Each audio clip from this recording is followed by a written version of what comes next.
আসসালামু আলাইকুম, কেমন আছেন সবাই? আশা রাখছি অনেক বেশি ভালো আছেন। আপনাদের জন্য আরও নতুন একটা ভিডিও নিয়ে চলে আসলাম। আর আজকে আমি আপনাদেরকে তৈরি করে দেখাবো গোলাপ জল ঘরে, শুধুমাত্র গোলাপ ফুলের সাহায্য নিয়ে। মানে আর কোনো জিনিসই লাগবে না, আমাদের গোলাপ জলটা তৈরি করতে শুধুমাত্র লাগবে হচ্ছে তাজা গোলাপ। আর এই ডায়রাটা আমি কিনেছিলাম গদখালি যে মাত্র 30 টাকা দিয়ে। তো ভাবলাম যে বাসায় এসে ফুলটা না ফেলে দিয়ে এটা দিয়ে গোলাপ জল বানিয়ে রাখি। তো আজকে সেই প্রসেসটাই আপনাদেরকে দেখাবো। প্রথমে আমাদের পাপড়ি আলাদা করে নিতে হবে। আর এই পাপড়িগুলো থেকে আমি ভালো পাপড়ি আলাদা আলাদা করে বেছে একটা গামলার ভেতর নিয়ে নিচ্ছি। গামলার ভেতর নেওয়াটা মূলত জরুরি না, মূলত জরুরি হচ্ছে আলাদা করা যে পাপড়িগুলো একটু দাগ এসে গিয়েছে বা একটু বাসি হয়ে এসেছে, ওগুলা থেকে ফ্রেশ পাপড়িগুলোকে আলাদা করে নিব। আর যে পাপড়িগুলো দেখতে পাচ্ছেন যে একটা সাইড একটু নষ্ট হয়েছে, পুরো পাপড়িটা নষ্ট হয়নি, সেই পাপড়িগুলো থেকে ছিঁড়ে ফেলবো অথবা কাঁচির সাহায্য নিয়ে কেটে ফেলবো। তো আমি সব পাপড়িগুলো থেকে ফ্রেশ পাপড়িগুলোকে আলাদা করে নিয়েছি। আর এই যে যে অংশগুলো নষ্ট হয়ে গেছিলো সেগুলো কেটে ফেলে দিয়েছি, যেমনটা দেখতে পাচ্ছেন। তো এরপর এগুলোকে আমরা অনেক ভালোভাবে ধুয়ে নিব। আমি অনেকটা পানি নিয়ে খুব ভালোভাবে কষলে কষলে পাপড়িগুলোকে ধুয়ে নিচ্ছি, এতে কোনো রকম যাতে বিষ বা কোনো রকম ময়লা টয়লা কোনো কিছু অবশিষ্ট না থাকে। কারণ যেহেতু গোলাপ জল তৈরি করার পর এটা আমরা মুখেই ব্যবহার করে থাকব, তো এটা যদি কোনো রকম ময়লা বা কোনো কিছু থেকে যায় তাহলে কিন্তু এটা উপকারের বদলে অপকারেই বেশি আসবে, মুখে ব্রণ বা অন্য ধরনের সমস্যা দেখা দিতে পারে। তো এগুলোকে আমি খুব ভালোভাবে পরিষ্কার করে নিচ্ছি। দেখেন শুকনো অবস্থায় কিন্তু আমি ঝেড়ে নিয়েছিলাম, তারপরেও কতটা ময়লা বের হয়েছে এর থেকে।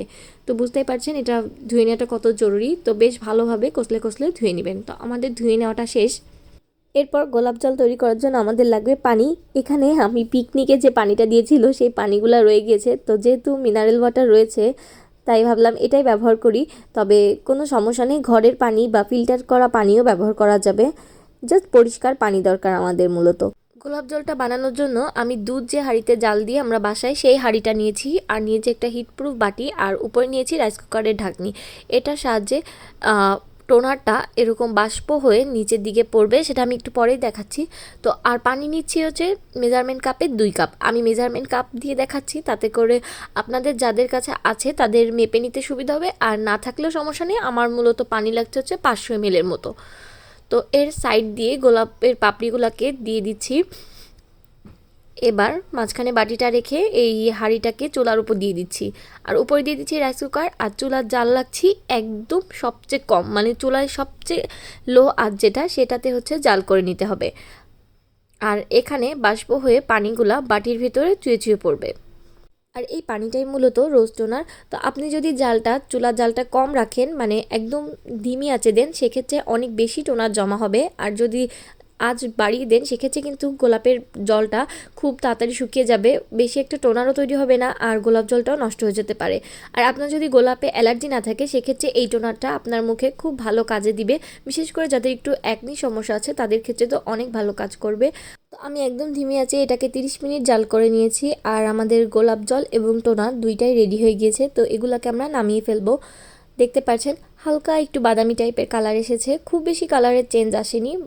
তো এটাকে একটা সাইডে ঠান্ডা হতে রেখে দিব। আর ওই সাইডে যে গোলাপের জলটা রয়েছে সেটাকেও আমি আলাদা করে দেবো একটা ছাঁকনি থেকে ছেঁকে। ছাঁকনিটা অবশ্যই ভালোভাবে ধুয়ে নিতে ভুলবেন না, আর চেষ্টা করবেন প্রত্যেকটা জিনিসই যাতে পরিষ্কার হয়, যেহেতু এটা ফেসে ব্যবহার করা হবে। আমি আবার বলে দিলাম আপনাদেরকে।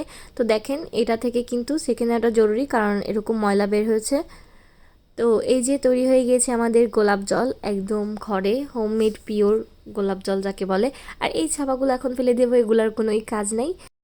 তো ভালোভাবে এটাকে ঠান্ডা করে নেওয়ার পর আমি রোজ চোনাটাকে কাচের কৌটাতে ঢেলে নিয়েছি। 50 ml এর কৌটাতে ঢেলেছি, এর অর্ধেকের একটু কম হয়েছে, 20 ml এর মতো আছে এখানে, 20-22 ml। আর এই কৌটাটাতে 119 গ্রাম এসেছে। তো কৌটার ওজন প্রায় 20 গ্রামের মতো। এখানে 100 গ্রামের মতো রোজ ওয়াটার আছে। তো এই গোলাপ জলটাকে আপনারা নর্মাল ফ্রিজে সংরক্ষণ করতে পারবেন 2 মাসের মতো। আর এটাকে বিভিন্ন রেমেডির সাথে জাস্ট কেনা গোলাপ জল যেভাবে ব্যবহার করেন ওইভাবেই ব্যবহার করতে পারবেন। এছাড়াও স্প্রে বোতলে রাখলে এরকম জাস্ট স্প্রে করেও মুখের উপর আপনি ইউজ করতে পারবেন। আর রোজ টোনারটা আপনি নর্মাল ফ্রিজে 6 মাস রেখে ব্যবহার করতে পারবেন, আর এটাও সরাসরিও মুখে ব্যবহার করতে পারবেন। তো এই ছিল আজকের ভিডিও, বিদায় নিচ্ছি, আল্লাহ হাফিজ।